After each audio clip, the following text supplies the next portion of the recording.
Hello everyone and welcome back to my channel. In today's video we're doing another installment of the unusual piercings, the crazy piercings, the piercings that you don't see very often.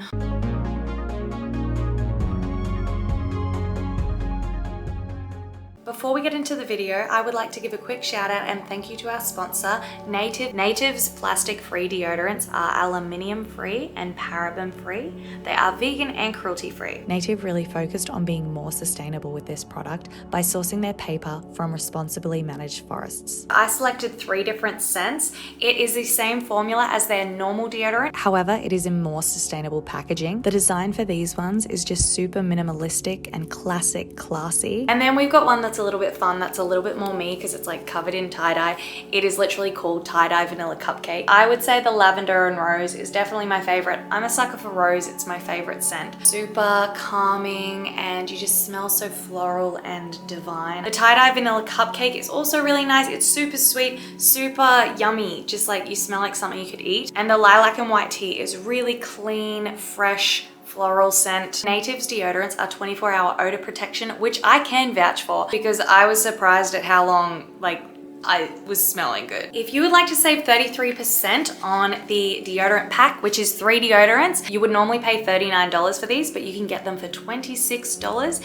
And that is just by using my code thelegitcreep. You can also get 20% off toothpaste or body wash. Thank you very much, Native, for sponsoring this video. And now let's get into the actual video. We have an orbital, which essentially is 2 piercings or 3, depending on where the orbital is placed, and the ring is sitting in all of the piercings. So kind of like how an industrial is like 2 piercings, but it's 1 piece of jewelry, same thing but with a ring. But very difficult to get right because the placement has to be absolutely perfect, otherwise it doesn't work. If that ring is pulling at all, like because 1 piercing is even just like the tiniest, teensiest little bit too far to like one side, that can put all the piercings out and then all your piercings won't heal. Or if you have previous piercings that are a part of it, it can fuck up all the piercings really. It can affect like older piercings too. So it's got to be absolute perfection. Next we have dahlia piercings, another one of my absolute favorite piercings.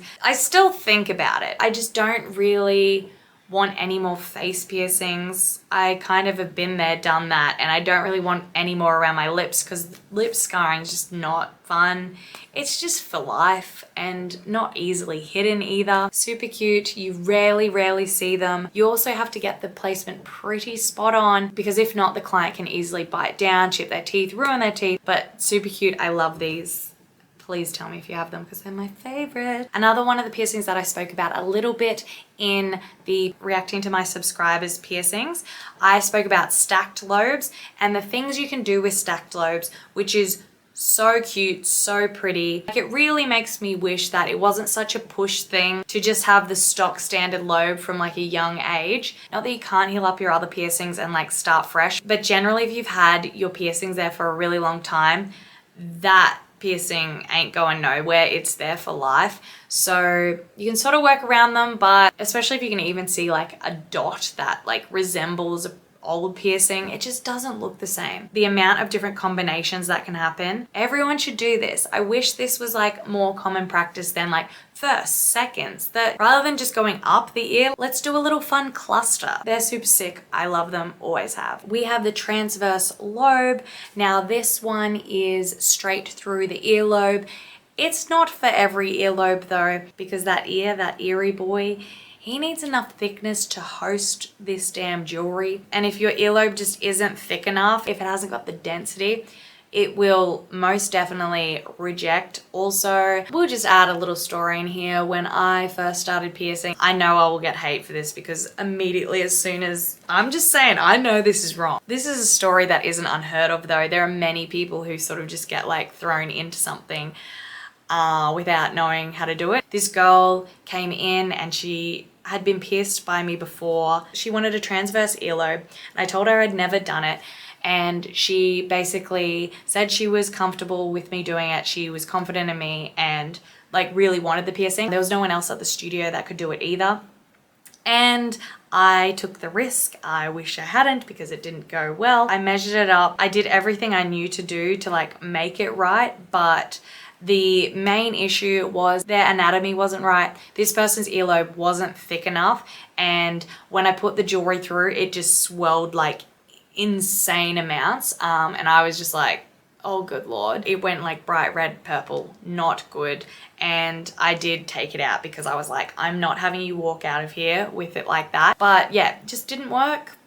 Swelled up like a big old balloon. I've never seen another piercing do that other than that one. That was like one of the like biggest like oh shit moments that I've ever had, was seeing that happen because it was done incorrectly. So that's the kind of shit that can happen when you're doing something and you're not experienced, even in particular piercings. You may have done a million other different piercings, but when it comes to a piercing that you aren't skilled in, you really shouldn't be performing it. That's something to take into account with a lot of these uncommon piercings, is the fact that there may be a lot of piercers out there who haven't performed these. I mean, sometimes you will tell clients that and they're like, I'm willing to take the risk. I really like trust you. I want you to do it. And like, they're happy for you to practice. Cause I mean, at the end of the day, you need to practice on someone. That's definitely something that happens, but like, I don't advise you go out and be the guinea pig. You will get people who put their trust in their piercer and they're like, I want you to do this. I understand you've communicated to me that you haven't done it,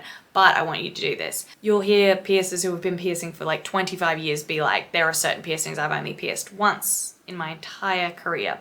So that's just how it is sometimes. But yeah, I learned my lesson. I learned that like I shouldn't be performing piercings that I have not been trained in. We have the horizontal eyebrow. So I guess not that crazy uncommon, especially now. Horizontal eyebrows have like come in, and they've come in fast and strong. I feel like TikTok may be a big part of that. The whole e-girl like subculture. I think horizontal eyebrows are a big part of that look. I will just mention, going on from how an uncommon piercing like a horizontal eyebrow has become common. Bridge piercings weren't very common at all. Like, you would see them every now and then. But now I feel like if I'm on TikTok, if I'm on the internet, I'm seeing them left, right, and center. Like, there are bridge piercings everywhere. Like 10 years ago, no one had them. Maybe one like scene guy had one.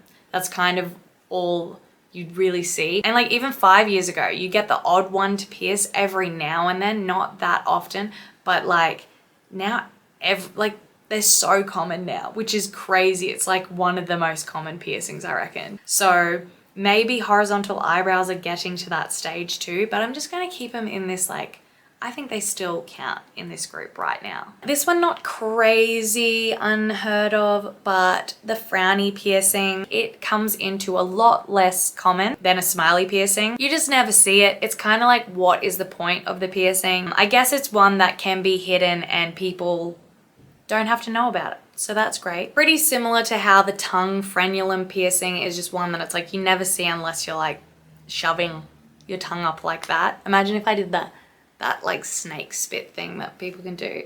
Yeah, it's just like you just don't see it. So it's kind of like, I never saw the point in them. They're just a whole lot of in someone's mouth for no reason. And then people keep them in forever, never changing the jewelry, never taking the balls off, and those balls like get cemented on there. That's the gross thing I find about like those mouth piercings in particular, because they're ones that like people don't really think of anymore. They're like there and it's just like, okay, whatever. They like never see it, so they forget about it, and then it just gets cemented on there for life. Yeah, that's one that you don't see very often because people would rather just get a smiley. Please let me know if you have any of these piercings. I am so impressed. That is so cool. You are so unique. I love you. Thank you so much for watching this video. If you're new here, please give me a like down below and subscribe if you're new here, and I'll be back with another piercing video next week. Bye.